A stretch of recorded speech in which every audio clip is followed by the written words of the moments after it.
всех участников этого мероприятия, всех жителей нашего района поздравляю с такой вот знаменательной датой – Днем Героев Отечества.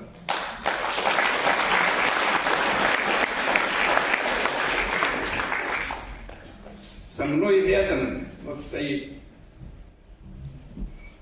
мать, сейчас уже офицера российской армии.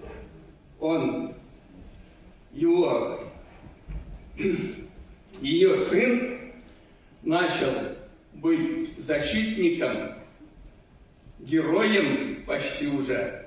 Вот с таких времен здесь сидят юноармейцы. Кирилл был ранен, лежал в госпитале. Вот, мать беспокоится, поэтому мы вот ее сюда пригласили, чтобы сказать слова огромной благодарности вам за сына, за то, что ваш сын в первых рядах защищает нашу Родину.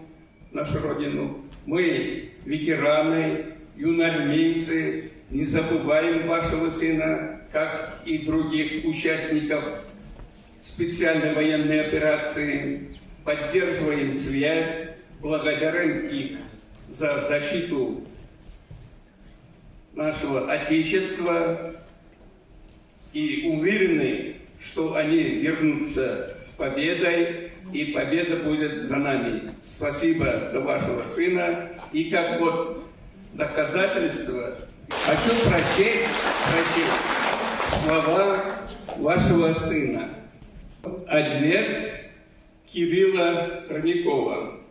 Хочу поблагодарить вас за ваш труд и поддержку. Это касается вот всем нам, кайвичанам. Такие люди, как вы, пример каждому человеку. Вашу посылку, письма ребятишек я получил. Мне очень приятно, честное слово, до глубины души задело. Поблагодарите, пожалуйста, всех, кто участвовал в этом от глубины души. Им говорю спасибо большое. Вот это слова участников войны.